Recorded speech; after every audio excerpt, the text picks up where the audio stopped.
नमस्कार दोस्तों, स्वागत है आपका द न्यूज मिर्ची सीधी बात तीखी बात में।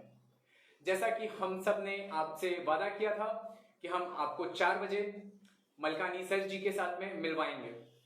मैं आपको बता दूं कि 1986 में national school of drama Delhi से सर ने डिप्लोमा इन डायरेक्टिंग की है और पिछले 40 साल से वो थिएटर कर रहे हैं। आपने युवा रंगमंच का नाम सुना होगा, ये उनके फाउंडर और प्रेसिडेंट भी हैं।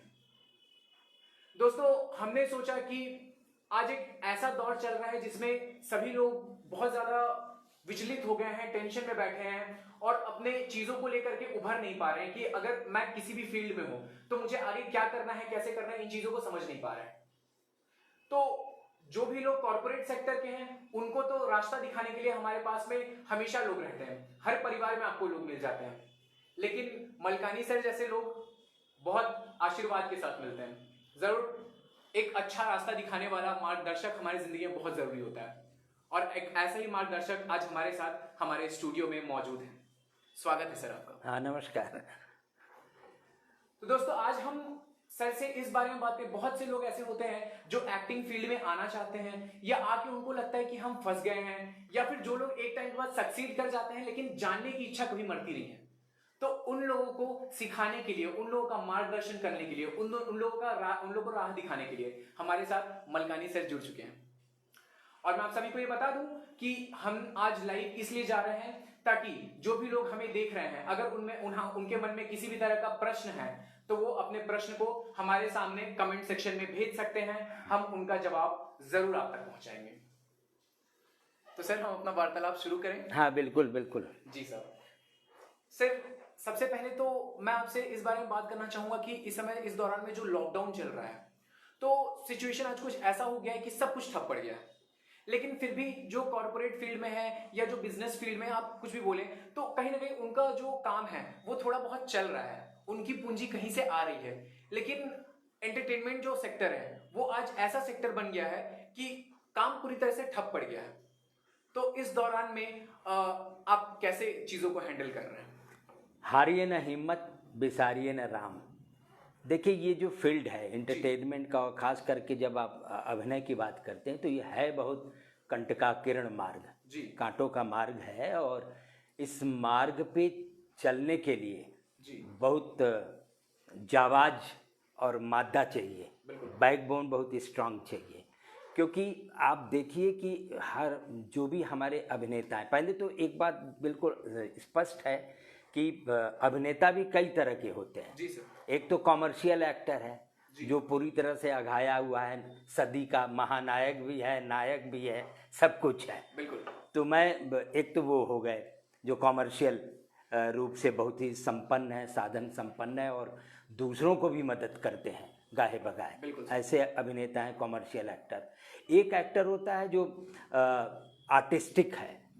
आर्टिस्टिक एक्टर है, मतलब उसके पास पैसा नहीं लेकिन टैलेंट है उसके पास, और वो काम करना चाहता है लेकिन उसे वैसे काम की तलाश या वैसा अवसर नहीं मिल पाता है। तो ऐसे एक्टर भी हैं।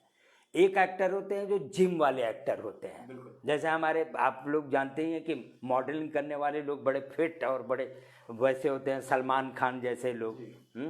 तो वो जिम एक्टर, उनको मैं कहता हूँ, ये मेरी परिभाषा है। और एक एक्टर होता है जो साइको एक्टर होता है, जो हर तरह के किरदार को निभाता है और बखूबी निभाता है, बिल्कुल उसमें डूब के काम करता है। तो कई तरह के अभिनेता होते हैं। लॉकडाउन है, निश्चित रूप से लॉकडाउन है और सबको परेशानी हो रही है, पर ये थोड़े दिनों की बात है। थोड़ा सा हिम्मत रखना होगा हम सब लोगों को, और सरकार भी बहुत कुछ कर रही है, ऐसा नहीं है कि नहीं कर रही है। अभिनेताओं के लिए भी सरकार सोच रही है। हम लोगों ने कई एक पत्र सरकार को लिखे हैं, पूरे देश भर से सारे वरिष्ठ रंगकर्मियों ने सरकार का दरवाज़ा खटखटाया है। तो कुछ न कुछ तो सरकार भी इस मामले में पहल करेगी, ऐसा हम उम्मीद करते हैं।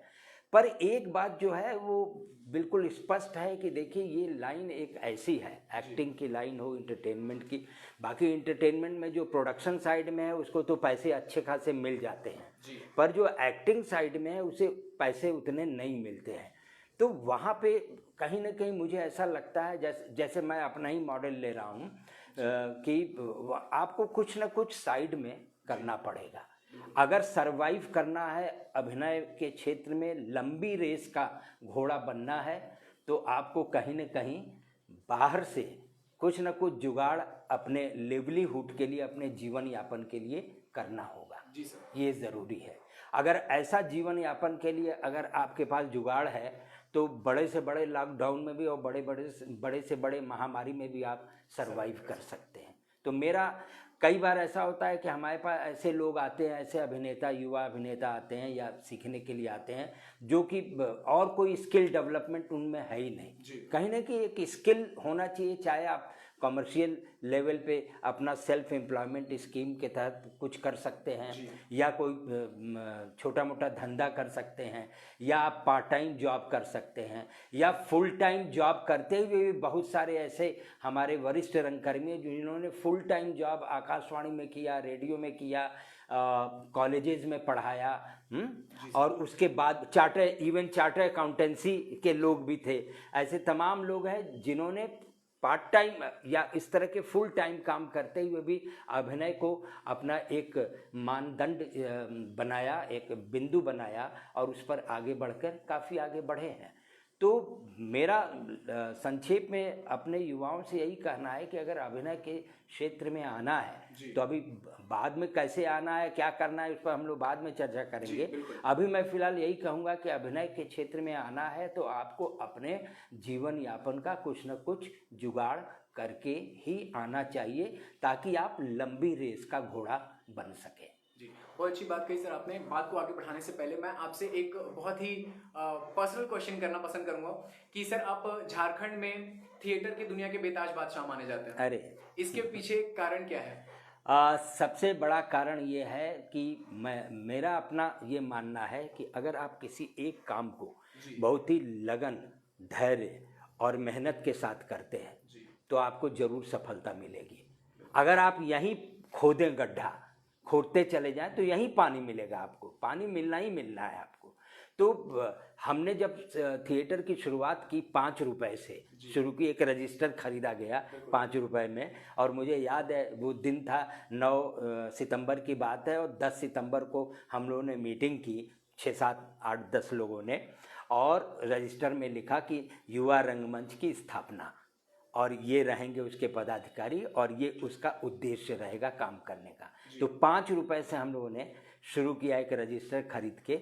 शुरू में तमाम तरह के परेशानियां आती हैं, किसी भी फील्ड में जाइए, आप देख लीजिए, चाहे क्रिकेट की फील्ड में जाइए, इंटरटेनमेंट की फील्ड में जाइए, या दूसरे धंधे में जाइए, शुरू में लोग आपको हतोत्साहित करेंगे, पर अगर आप उसमें से निकल गए तो निकल गए। तो मेरे सफलता का सबसे बड़ा राज यही है कि मेहनत किया, मैंने परिश्रम किया, और खूब पढ़ा, और खूब लगन के साथ दिन रात एक करके हम लोगों ने भूखे रह के गाँव-गाँव में जाके काम किया। बिल्कुल सही बात है सर। सर, हम लोग अगर बच्चों को पढ़ाना शुरू करते हैं तो LKG शुरू करते हैं, तो आज मैं वही चाहूंगा कि हमारे जो व्यूवर्स हैं, हम उनको LKG से पढ़ाना शुरू करें। आप हमारे साथ में हैं मार्गदर्शन करने के लिए। तो मैं सबसे पहले सर ये प्रश्न करना चाहता हूँ कि बहुत से ऐसे बच्चे हैं जो अपने आप को एक्टिंग फील्ड में देखते हैं कि मैं आगे चल के एक एक्टर बनना चाहता हूँ, लेकिन बहुत सी परेशानियां होती हैं। जैसे एक होते हैं जिनके पास पैसा है लेकिन उनका मार्गदर्शन करने के लिए कोई नहीं है, एक होते हैं कि आपके पास मार्गदर्शक है लेकिन पैसे नहीं है, और एक होता है कि अपनी सोच में वो जानता तो है कि मैं कर सकता हूं, लेकिन उसे कदम आगे नहीं बढ़ते हैं।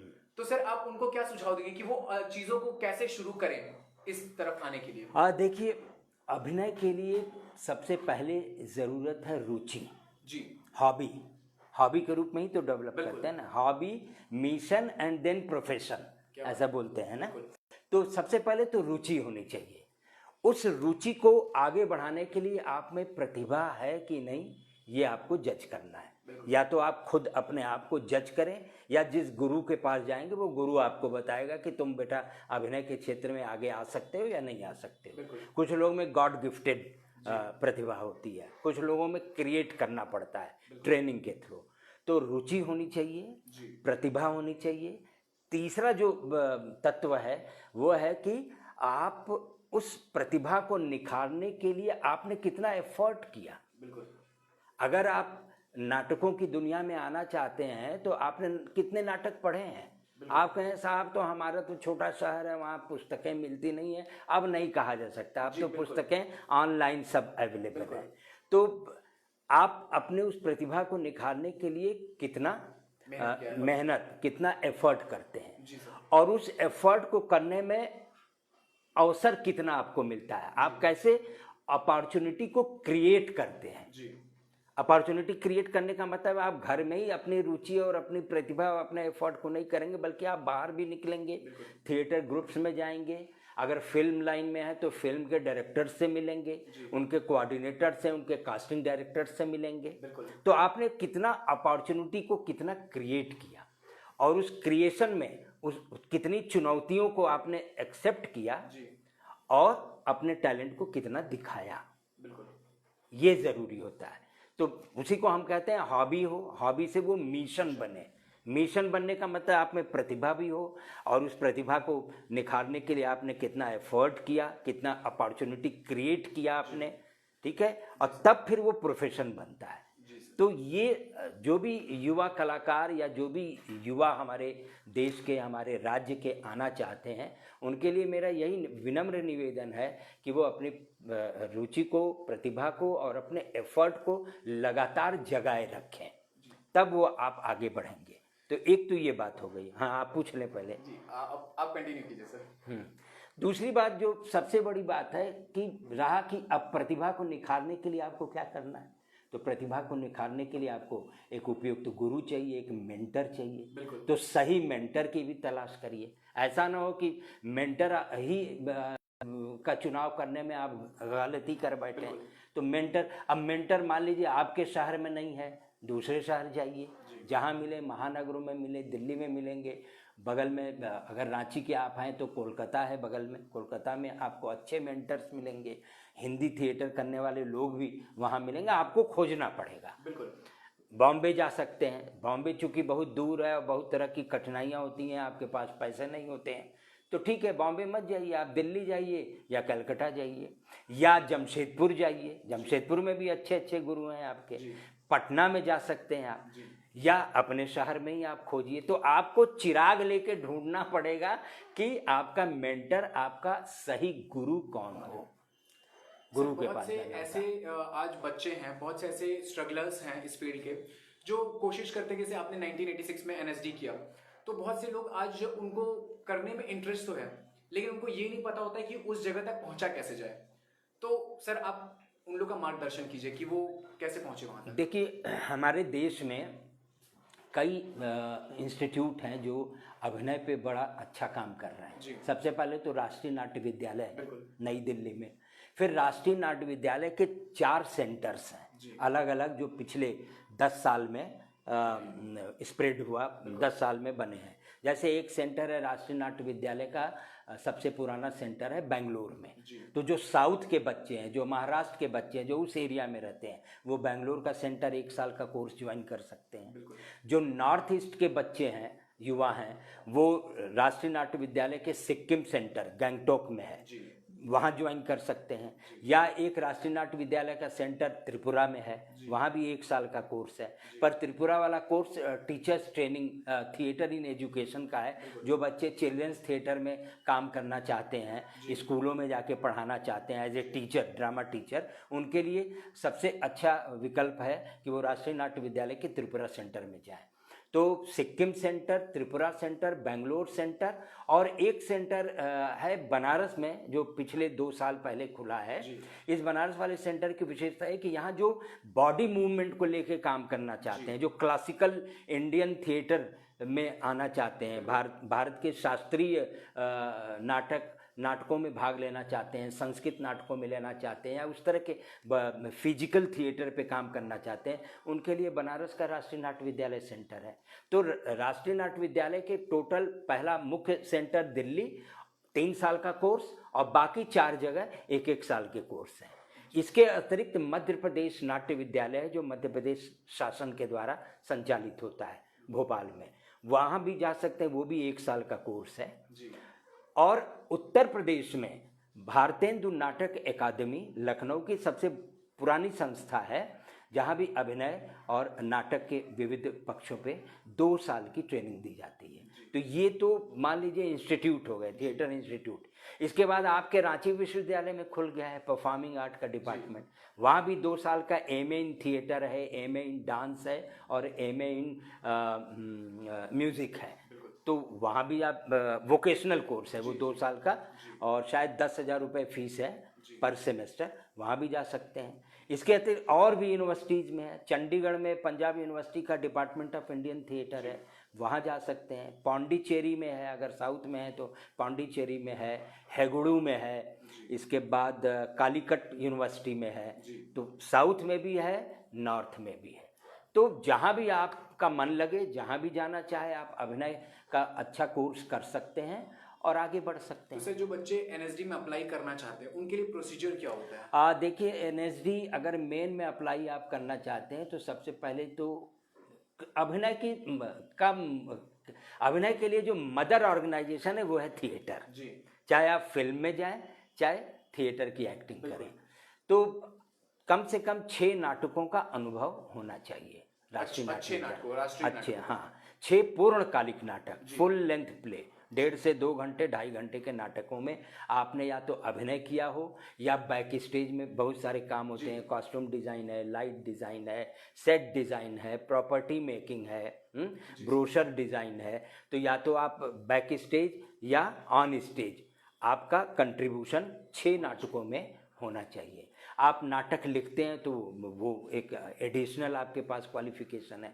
अगर आप इलेक्ट्रिकल काम जानते हैं, पेंटिंग के अच्छे स्केच कर लेते हैं, पेंटिंग करते हैं, तो वो आपका एडिशनल एक बेनिफिट देता है इंटरव्यू में। तो 6 नाटकों का अनुभव और ग्रेजुएशन, किसी भी डिसिप्लिन में ग्रेजुएशन, ये राष्ट्रीय नाट्य विद्यालय के मुख्य सेंटर का क्वालिफिकेशन है मिनिमम। आप अप्लाई करें, पोस्ट ये वेबसाइट पे जाके निकलता है और कभी कभी न्यूज़पेपर में भी आता है। आप अप्लाई करिए, अप्लाई करने के बाद आपको स्क्रीन करके बुलाते हैं वो। लगभग हर साल कभी 5,000, कभी 10,000, कभी 15,000, इस तरह से एप्लीकेशंस पूरे देश भर से आते हैं। और उसके कई सेंटर्स एनएसडी ने बना रखे हैं, जैसे सबसे नज़दीक में पटना है और कोलकाता है। तो इस तरह के 10-12 सेंटर्स पे वो इंटरव्यू करते हैं, प्रीलिम्स लेते हैं। प्रीलिम्स में रिटन एग्ज़ाम भी होगा और आपका ऑडिशन होगा।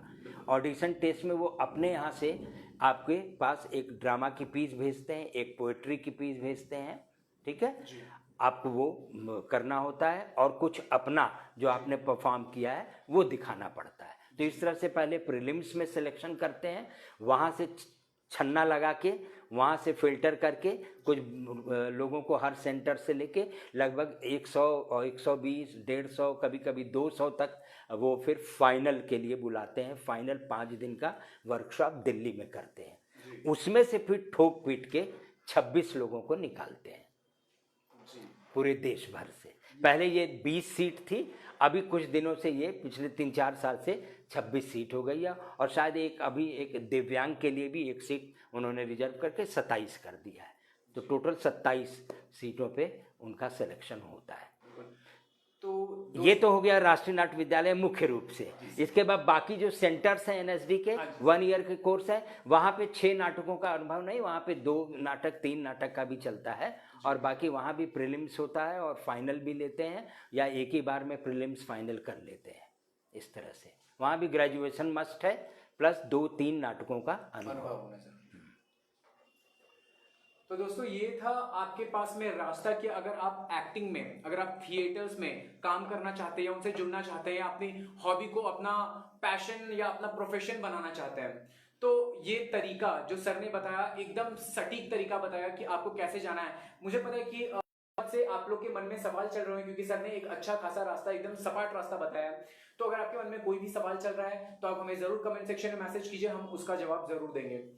सर, अभी फिलहाल का हम लोग देख रहे हैं सीन, अभी जो सिनेरियो चल रहा है सर इंडस्ट्री में, खासकर बॉलीवुड इंडस्ट्री की मैं बात कर रहा हूँ, धीरे धीरे हमारे जितने भी दिग्गज थे, बहुत बुरी बुरी खबर आई। जैसे हमने ऋषि कपूर जी को खो दिया, हमने इरफान खान जी को खो दिया, और भी ऐसे बहुत से एक्टर्स हैं जिनको हमने इस बार खोया है। तो सुशांत सिंह राजपूत जी को खो दिया।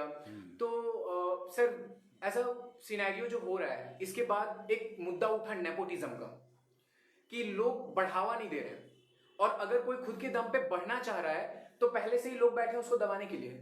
तो देखा जाए तो आज के टाइम में जो लोग इस फील्ड से जुड़े हुए हैं उनके लिए बहुत गंभीर मुद्दा है, क्योंकि जो लोग अभी मेहनत कर रहे हैं और ये सारी जब खबरें उनके कान तक पहुंचती है तो ये बहुत डिमोटिवेटिंग होता है उन लोग के लिए। लोगों का दिल बैठ जाता है कि यार पहले से ही हमारे ऊपर अगर दबाने के लिए लोग बैठे हुए हैं तो मेहनत के लिए क्या फायदा है, क्योंकि उनके पास में वैसा कोई बैकग्राउंड नहीं है, वो अपने टैलेंट के साथ आ रहे हैं वहां पे।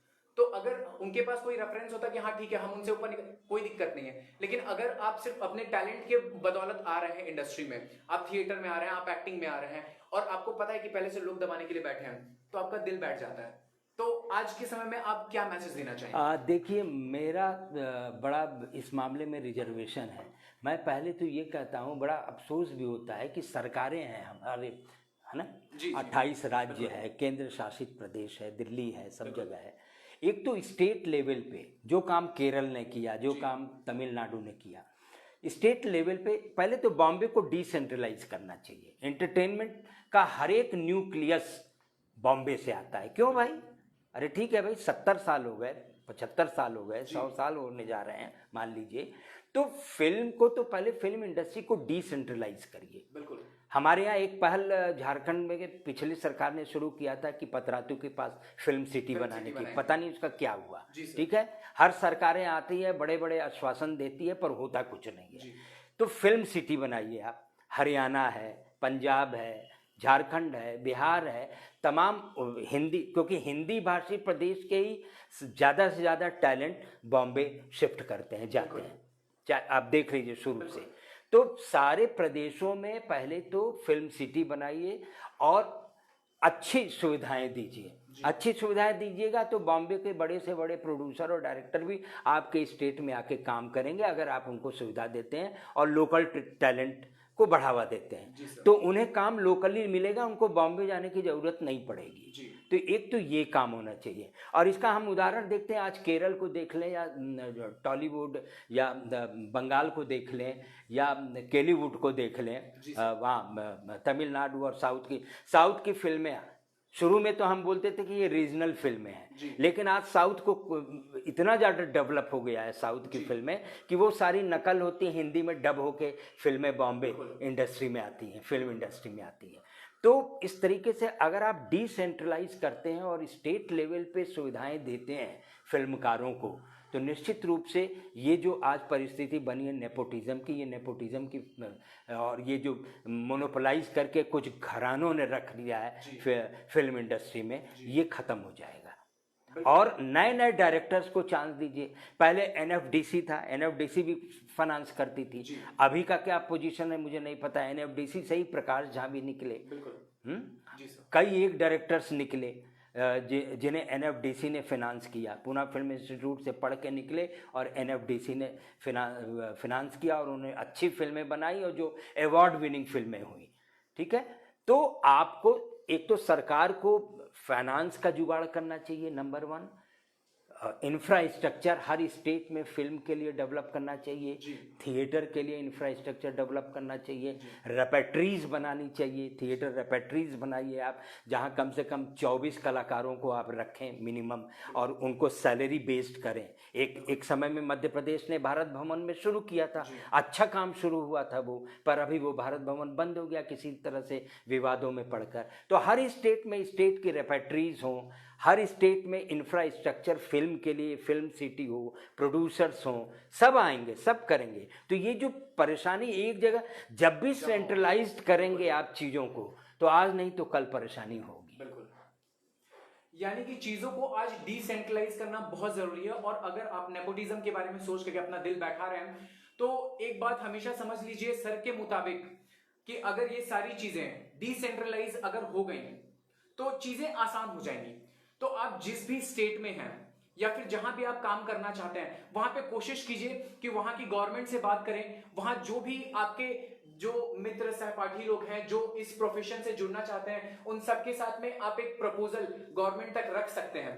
और कहीं ना कहीं चीजों को, जो बुरी चीज होती है उनको खत्म होने में थोड़ा समय लगता है, ये भी उसी का एक हिस्सा है। तो इसको खत्म करने में शायद थोड़ा समय लगे, लेकिन हाँ ये हो सकता है कि आप ही वो हो जो इस नेपोटिज्म का किस्सा खत्म कर सके। सर, मैं आपसे एक और चीज बात करना चाहूंगा कि आज हमारे देश में बहुत से ऐसे छात्र हैं जो इस प्रोफेशन से बहुत लगाव रखते हैं, लेकिन उनके जो पेरेंट्स हैं, उनका जो फैमिली है, वो उनके वजह से नहीं कर पाते। यानी कि उनका ये सोच हो जाता है कि क्या एक्टिंग करोगे, एक्टिंग ओछी चीज है, या फिर एक्टिंग में आपका फ्यूचर जो है वो सर्टेन नहीं है, तो आप क्यों उस चीज में आ रहे हो, आप पढ़ाई करो। लेकिन हाँ, अब वो बच्चे का जो टैलेंट है वो उसी में है, तो पढ़ाई कैसे कर सकता है सर? तो आप क्या मैसेज देना चाहेंगे सर? देखिए, सबसे पहले तो पढ़ाई जरूरी है जी। ग्रेजुएशन तो मस्ट है, चाहे आप इंजीनियरिंग में करें, मेडिकल में करें, चाहे ह्यूमैनिटीज़ में करें, साइंस में करें, कॉमर्स में करें, ग्रेजुएट होना मस्ट है। अच्छी पढ़ाई करिए, प्लस टू के बाद अच्छे कॉलेज में एडमिशन लेके ग्रेजुएशन तो ज़रूर करें। एक तो ये काम ज़रूरी है। दूसरी बात, अगर आप अभिनय के क्षेत्र में आना चाहते हैं तो भाई ये धारा के विरुद्ध तैरने वाली बात है। कुछ ना कुछ तो हम लोगों ने भी जब अभिनय शुरू किया तो माँ बाप से बहुत लड़ाई लड़नी पड़ी, बहुत संघर्ष करना पड़ा, समाज से भी संघर्ष करना पड़ा। लोगों ने, मैं तो चूँकि एजुकेशन के प्रोफेशन में था और मारवाड़ी कॉलेज में, एक अच्छे कॉलेज में लेक्चरर के रूप में बहाल हुआ। मैंने नौकरी ऐसी की, मैंने कई नौकरियां छोड़ी। मुझे लगा बचपन ये था ग्रेजुएशन के बाद से कि मुझे थिएटर करना है, थिएटर करना है तो ऐसी नौकरी अजय मलकानी ढूंढो जिसमें तुम्हारे पास समय हो। तो कॉमर्स का आदमी था, और कॉमर्स की उन दिनों पढ़ाई या तो मॉर्निंग में होती थी या इवनिंग में होती थी, क्योंकि बिजनेसमैन के बच्चे ज़्यादा से ज़्यादा आते हैं, उनको भी 11 बजे के बाद दुकान खोलना होता है, बिजनेस करना होता है। तो मॉर्निंग क्लास था हमारा, तो पूरा दिन भर का समय मिल जाता था, थिएटर करने के लिए पूरा समय होता था। तो या तो आप ऐसे प्रोफेशन को अगर चुन रहे हैं तो आपको थोड़ा सा, जो हमने शुरू में कहा, लिवलीहुड को ऐसा ध्यान में रखना होगा, और माँ बाप से संघर्ष करिए, उन्हें कन्विंस करिए, उनको कन्विंस करके अगर आप में टैलेंट है तो निश्चित रूप से माँ बाप भी आप चाहेंगे। सुशांत के माँ बाप चाहे तो गए, हमारे इन्होंने भी, इरफान तो हमारा जूनियर था, इरफान ने भी कितना संघर्ष किया। राष्ट्रीय नाट्य विद्यालय आया चुपचाप, वहाँ से 3 साल का कोर्स किया, फिर वो गया सीरियल्स में, ठीक है, इरफान ने भी किया, सब ने किया। पीयूष मेरे बैच में थे, पीयूष ने भी किया, हम सब लोगों ने संघर्ष किया। कोई फिल्मों में गए, कोई हमारे जैसे लोग थिएटर में आए। तो संघर्ष तो करना है, और धारा के विरुद्ध है तो भाई थोड़ा तो विद्रोह, जब तक आपके, अगर आप में आग है तो वो आग जलनी चाहिए और दिखनी चाहिए। बिल्कुल, बहुत अच्छी बात कही सर आपने कि आग जलनी चाहिए और दिखनी चाहिए। यानी कि अगर आप संघर्ष नहीं कर सकते तो एक्टिंग ही नहीं, आप किसी भी फील्ड में आप सक्सेस नहीं कर पाएंगे। तो आपके अंदर वो संघर्ष वाली भावना होना बहुत जरूरी है। सर, हमारे पास कुछ सवाल आ रहा है, तो हम उस सवालों को लेते हैं।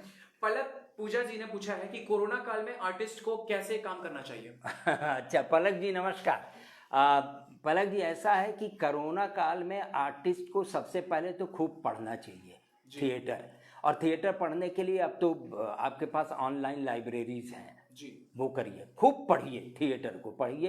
एक्टिंग पे जो हमारे जैसे चार्ली चैपलिन हैं, मार्लिन मनरो हैं, इस तरह के जो हमारे पुराने, जॉन गिलवुड हैं, तो इस तरह के जो मॉडल एक्टर्स वर्ल्ड के हैं, उनके बायोग्राफी को भी पढ़ना चाहिए हम सब लोगों को, क्योंकि बहुत सारी चीज़ें उसमें से मिलती। तो एक तो पढ़ाई करनी चाहिए।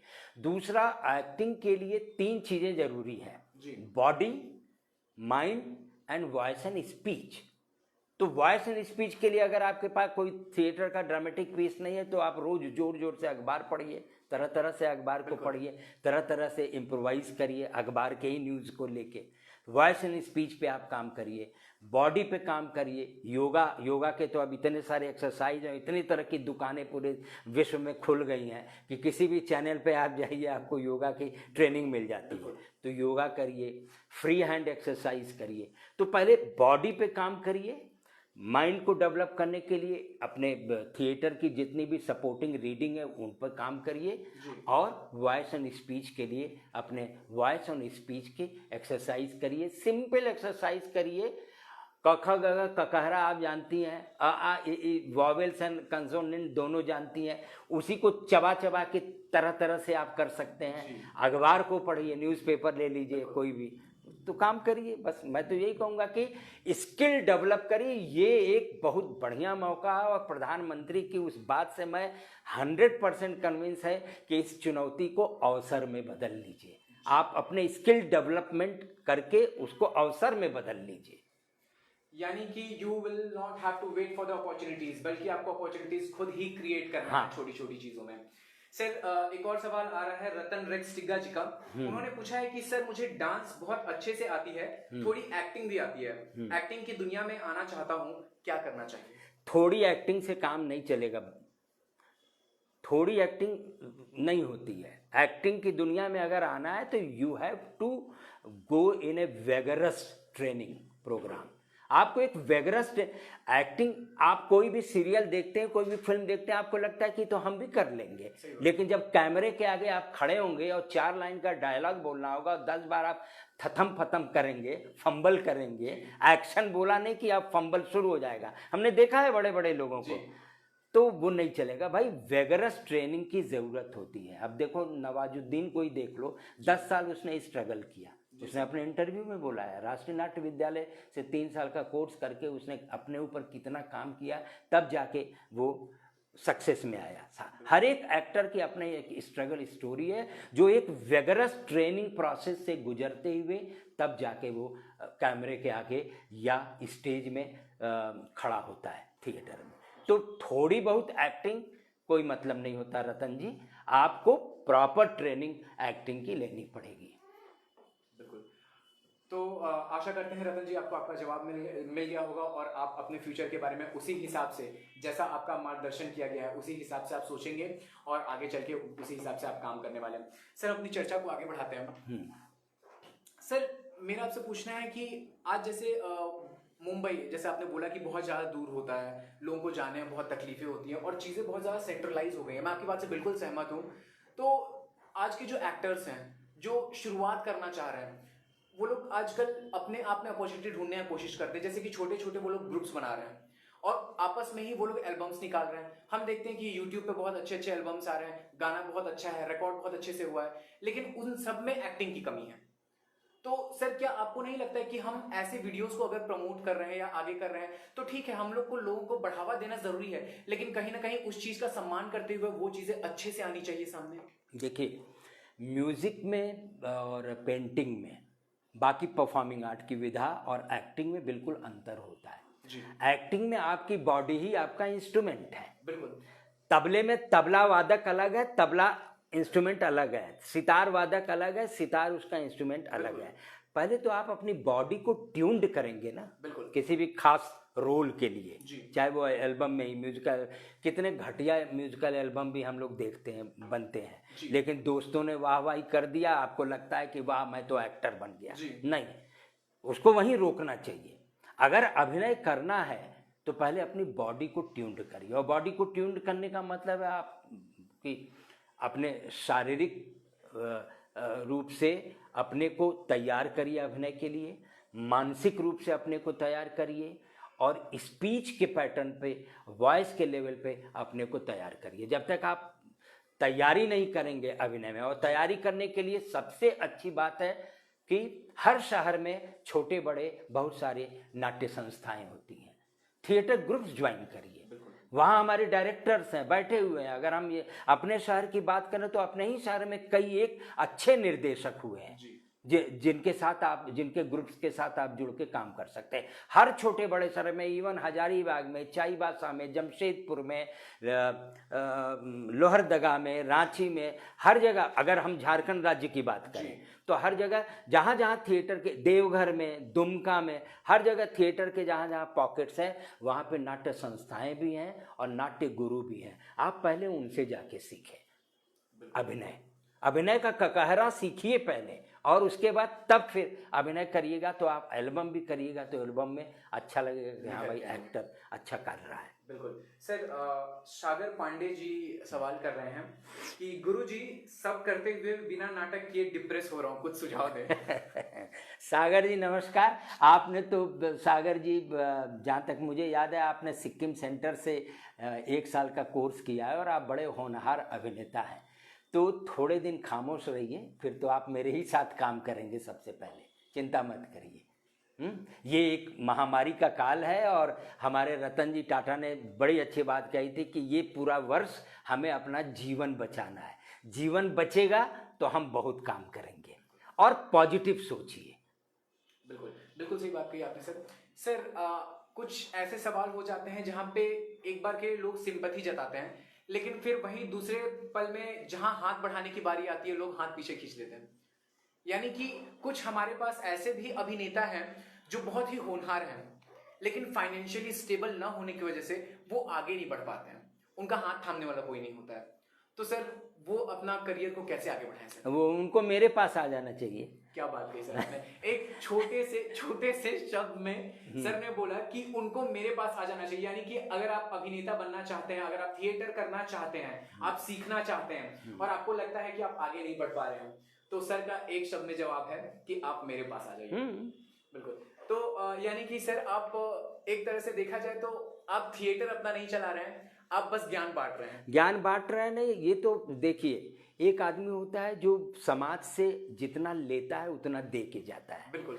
एक होता है कंजूस जो समाज से हाफ हाफ करके बहुत ले लेता है और देता कुछ नहीं है जी। ठीक है, हमेशा रोता रहेगा। बिल्कुल। हमेशा सरकार के प्रति जो है रोना रोएगा, समाज के प्रति रोना रोएगा, माँ बाप के प्रति रोएगा, अपने सारे समुदाय के को जो है रोता है। और एक आदमी ये होता है जो जितना समाज से लेता है उसका चौगुना दे के जाता है। तो मैं उनमें से हूँ कि जितना समाज ने मुझे, राष्ट्रीय नाट्य विद्यालय ने, रांची विश्वविद्यालय ने, मेरे मारवाड़ी कॉलेज ने मुझे जितना दिया है उसका हम चौगुना जाने से पहले इस समाज को, इस देश को देकर जाए। तो ये एक तरह से मेरा मिशन है।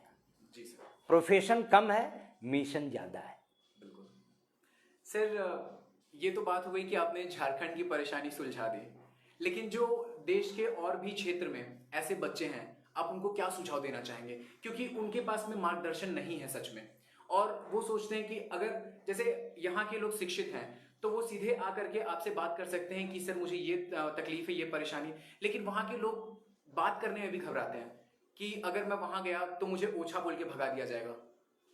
तो सर आप उन बच्चों को, उन अभिनेताओं को क्या सुझाव देना चाहिए? देखिए, एक तो संघर्ष करेंगे आप तो गालियां भी सुनने को मिलेगी समाज से, अपने परिवार के लोगों से, सब तरह से। गुरु के पास जाएंगे, गुरु भी आपको गाली दे के भगा सकता है, लेकिन उससे घबराना नहीं है। आपको लगातार प्रयास करना है, लगातार संपर्क करते रहना है विभिन्न गुरुओं से। कोई ना कोई तो तैयार होगा, कोई ना कोई तो करेगा। और ऐसा नहीं है कि थिएटर में कोई सेंट्रलाइज्ड है, कोई एक परिवार के ही लोग हैं। हर तरह के लोग हैं, हर तरह के गुरु हैं। आप बिल्कुल जाइए और मुझे नहीं लगता है कि कोई आपको दुत्कारेगा या भगाएगा। हर शहर में है, वहाँ जाके आप काम करिए। अगर नहीं है तो आप दिल्ली के तमाम ग्रुप हैं, अस्मिता ग्रुप है, क्षितिज ग्रुप है। अगर दिल्ली जाना चाहते हैं, दिल्ली में छोटे बड़े तमाम मंडी हाउस में ग्रुप्स हैं, उनसे आप संपर्क करिए। वहाँ भी एक्टर्स की ज़रूरत होती है और वो लोग भी अच्छा सिखाते हैं। तो हर शहर में है। मुझे नहीं लगता, मुझे लगता है ये स्केप करने वाली बात है कि मुझ में टैलेंट है और मुझे कोई सिखा नहीं रहा है। स्केप करने की बात है। हमने शुरू में ही कहा है कि आप कितना एफर्ट करते हैं और उस एफर्ट के लिए आप कितना अपॉर्चुनिटी क्रिएट करते हैं। तो आप अपॉर्चुनिटी क्रिएट करिए, बिल्कुल होगा। नहीं तो स्केप करिएगा और बहानेबाजी करिएगा तो रंगमंच में, फिल्मों में बहानेबाजी नहीं चलती है। सर, आपके सम्मान करने वालों में से किसी ने मैसेज किया है जिनका नाम है मन्नी शर्मा जी। उन्होंने बोला है कि ठीक है सर, आपके पास मैं आना चाहती हूँ। मनीष शर्मा जी, आप तो मेरा ख्याल है आगरा से हैं मनीष शर्मा जी, और आप तो आती नहीं हैं। आपको तो मैं बराबर बुलाता हूँ, फिर बुला लूँगा कोई अच्छा नाटक जब करूँगा तो, चिंता मत करिए। बिल्कुल सर। दाश दशरथ जी का सवाल है कि सर थिएटर का एक्टिंग और फिल्मों की एक्टिंग की बेसिक अंतर को कैसे समझे? कैमरा और रंगमंच के बीच सामंजस्य कैसे पैदा करें? कैमरा और रंगमंच के बीच सामंजस्य के लिए सबसे बड़ी बात यह है कंसंट्रेशन। थिएटर में आप स्टार्ट टू फिनिश, जब रंगमंच पे चढ़ते हैं तो start to finish, entry by entry, scene by scene आप बढ़ते चले जाते हैं। एक उसका पूरा ऑर्गेनिक थ्रेड है, ठीक है ना, 0 लेवल से लेके क्लाइमेक्स लेवल तक। तो वहाँ तो कंटिन्यूटी पूरी मिल जाती है आपको। लेकिन फिल्मों में कंटिन्यूटी का सबसे बड़ा प्रॉब्लम होता है अभिनय में। हो सकता है आप शुरू में लास्ट सीन करें, फिर कहीं से जंप करके बीच का सीन करें, फिर कहीं आप बिगिनिंग का सीन करते हैं। तो आपको अपनी एक जो थ्रो लाइन ऑफ एक्शन है एक्टिंग का, उसको ध्यान में रखना होता है और फिर उस तरह से एक्टिंग करनी होती है कि आपका ग्राफ एक्टिंग का कहाँ से कैसे जा रहा है। ग्राफ तोड़ तोड़ के आ रहा है तो आपको तोड़ तोड़ के कंसंट्रेट करके करना है। तो इसके लिए कंसंट्रेशन की ज़रूरत होती है और कंसंट्रेशन के लिए बहुत सारे एक्टिंग के एक्सरसाइजेज हैं। आप जब किसी ट्रेनिंग इंस्टीट्यूट में जाएंगे तो बहुत कुछ सीखेंगे। बिल्कुल। तो आशा करते हैं आपको अपना जवाब मिल गया होगा दशरथ जी। सर, अगला प्रश्न मेरा आपसे ये है कि जैसा कि आपने बहुत चीज़ों को क्लियर कर दिया सर, आज बहुत से लोग हैं जिनका रुचि होता है, लेकिन जैसे आपने बोला कि कुछ लोग होते हैं वो लेकर के पैदा होते हैं और कुछ लोग होते हैं जो समय के साथ उन चीज़ों को उन्हें क्रिएट करना पड़ता है। तो ये जो दूसरे लोग होते हैं सर, इनमें जो एक्टिंग क्रिएट करनी पड़ती है, लेकिन इनका पहले से एक रुचि होता है कि हाँ मुझे करना है। सर, चीजों को कैसे डेवलप करें? अगर फिलहाल मतलब जो जैसे आपने कहा कि इस कोरोना के दौर में we have to create our own opportunity, हम लोग खुद से अपना रास्ता बनाना है, तो वो किन चीजों को अभी इस समय में प्रैक्टिस करके अपने अंदर में निखार ला सकते हैं? देखिए, एक जो सबसे बड़ी बात क्या है कि अपॉर्चुनिटी, ये प्रतिभा आप में है, अगर प्रतिभा है तो उस प्रतिभा को कोई रोक नहीं सकता है। बिल्कुल, वो आएगा ही। और हम लोगों का काम क्या होता है कि आपकी उस प्रतिभा को, आपके हिडन टैलेंट, ट्रेनिंग में हम क्या करते हैं, हम आपके हिडन टैलेंट को निकालते हैं और आपको अवेयर करते हैं कि देखो तुम में ये है जी, तुम इसको डेवलप करो। तो डिफरेंट एक्टिंग के एक्सरसाइज से हम आपके हिडन टैलेंट को बाहर निकालते हैं, आपको उससे अभिज्ञान कराते हैं, आप में अवेयरनेस पैदा करते हैं और आपके उस इंटेलेक्ट को, उस प्रतिभा को हम शार्पन करते हैं, हम उसको चोखा बनाते हैं। बिल्कुल, चोखा मतलब भरता वाला चोखा नहीं, हम उसे जो है तेज धार से उसको चमकाने की कोशिश करते हैं, यही करते हैं हम। ठीक है ना? तो प्रतिभा अगर आप में है, गॉड गिफ्टेड है, तब तो फटाफट आप में वो चीजें आने शुरू हो जाएंगी हैं। और अगर गॉड गिफ्टेड नहीं है, कहीं हिडन है, तो उसको ठोक पीट के निकाल के डेंटिंग पेंटिंग करके हम निकालते हैं उसको ट्रेनिंग के थ्रू। हमसे मेरा मतलब है ट्रेनिंग इंस्टीट्यूट, डिफरेंट गुरु निकालते हैं और फिर आपके उस इंटेलेक्ट को, उस प्रतिभा को शार्पन करके तेज धारदार बना के आपको आगे छोड़ते हैं कि आप अब भविष्य में आगे बढ़ो, पूरा आसमान है तुम्हारे लिए, खिड़की दिमाग की खोल दिए हैं, अब उड़ो जहां तक उड़ सकते हो। बिल्कुल। सर, आपके एक छात्र ने मैसेज किया है, मयूर पराशर, सर एक हीरो और एक एक्टर में क्या डिफरेंस होता है? ये एक सवाल है जो मेरे जहन में हमेशा रहता है। सवाल हीरो एक्टर, हीरो जो है सिर्फ हीरो ही पना कर सकता है, ठीक है ना? और एक्टर जो है, जो शुरू में हमने कहा ना, एक्टर का मतलब साइको एक्टर जी। हीरो तो और हमारे अब नाम तो नहीं लेंगे, हमारे बॉम्बे फिल्म इंडस्ट्री में ही हमारे बहुत सारे स्टाइल वर्ड हैं जिनके बेटों ने भी चांस लिया, हीरो बने, पर वो एक्टर नहीं बन पाए। वो उस फिल्म में हीरो बन के वो कहाँ चले गए पता ही नहीं चला। तो हीरो का कोई भविष्य नहीं है, भविष्य अभिनेताओं का है, एक्टर का है। एक्टर मतलब जो समझदारी से, अपनी समझदारी से भूमिकाओं का निर्वाह करता है, वो एक्टर है। हीरो तो हीरो है, घुड़सवारी भी करेगा, एक ही गाने में 10 तरह के ड्रेस बदल जाएंगे उसके, वो सारे टेक्निकल जितने भी रिचनेस है टेक्नोलॉजी के, वो सारे इस्तेमाल उसमें होते हैं। तो वो हीरो ही रह जाता है, लेकिन एक्टर रहता है। जी, बिल्कुल सही बात कही सर आपने। तो यानी कि हीरो अपनी पहुंच से बना जा सकता है, लेकिन एक अभिनेता, एक एक्टर सिर्फ अपने मेहनत की बदौलत बना सकता है। हीरो मतलब जीरो जी, हाँ, ऐसे समझो आप। बिल्कुल सर। अगला सवाल लेते हैं। निखिल सिंह राजपूत का सवाल आ रहा है, what according to you is the main difference between commercial films and method acting films and whom to find as one of best actor in films currently? यानी कि इनका पूछने का मतलब मैं एक बार फिर से आपको समझा दूं, ये पूछ रहे हैं कि सर कॉमर्शियल फिल्म्स और मेथड एक्टिंग फिल्म में क्या फर्क है, और आपके हिसाब से अभी फिल्म इंडस्ट्री में करेंटली हम बेस्ट एक्टर किसको कह सकते हैं? देखो यार, कॉमर्शियल, ये प्रश्न, इस प्रश्न का उत्तर तुम्हें भी पता है, तुम जबरदस्ती पूछ रहे हो। कॉमर्शियल एक्टिंग हमने शुरू में भी बताया ना, कॉमर्शियल फिल्में वो कॉमर्शियल फिल्में क्यों कॉमर्शियल कहलाती हैं? क्योंकि वो बॉक्स ऑफिस पे हिट होती हैं। बिल्कुल। हैं, जितना पैसा लगाया, 20 करोड़ लगाया तो 40 आता है, वो सीधे सीधे व्यवसाय है कॉमर्शियल फिल्म, ठीक है ना। तो कॉमर्स है उसमें पूरा का पूरा लगा हुआ। मेथड फिल्में जो बनती हैं, जो मेथड एक्टिंग के आधार पे जो फिल्में बनती हैं, वो फिल्में उतनी चलती नहीं हैं, बहुत कम ही अपवाद मिलेगा जो कि वो फिल्में चलती हैं। वो बनती हैं स्पेशली उन अवार्ड विनिंग फिल्में बन जाती हैं, वो डिफरेंट फिल्म फेस्टिवल्स वगैरह में जाती हैं, ठीक है ना। मेथड एक्टिंग के थ्रू जो फिल्में बनती हैं जी सर, वो यहाँ हिट करती हैं। बिल्कुल, आपकी यहाँ हिट करती है, यहाँ हिट करती हैं। कॉमर्शियल फिल्में आप जितनी देर देखते हैं, हॉल से बाहर निकलते हैं, भूल जाते हैं। यही फर्क है दोनों में। बिल्कुल सही बात कहा सर आपने। तो आशा करते हैं निखिल सिंह जी आपको आपका जवाब मिल चुका होगा।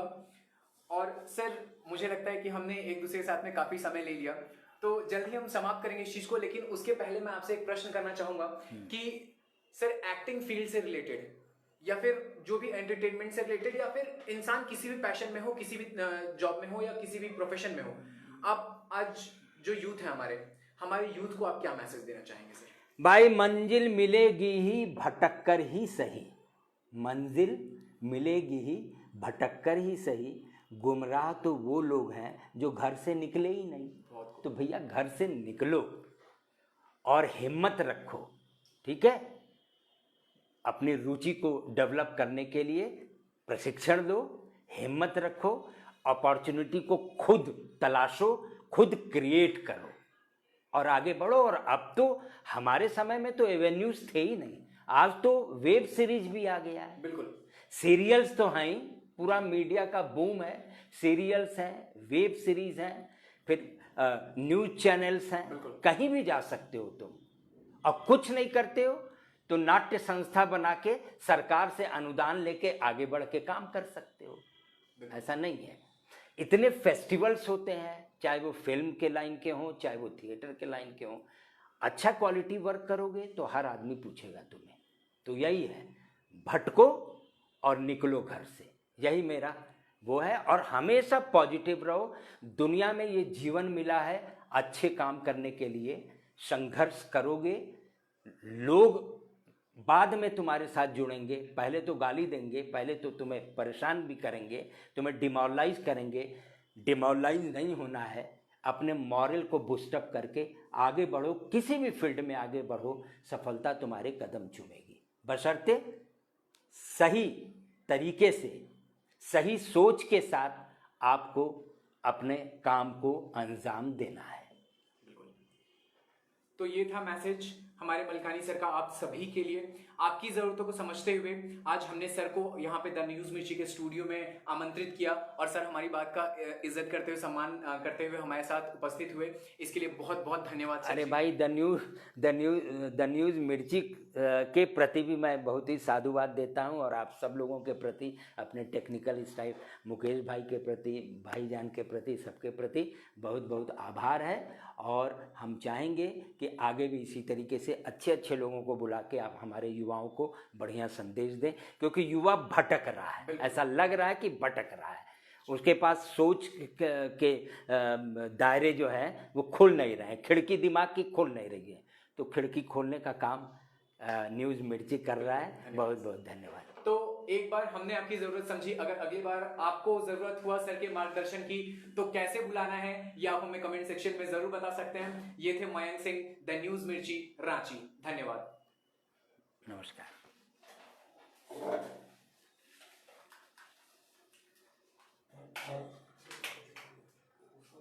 अच्छी बातचीत हो गई।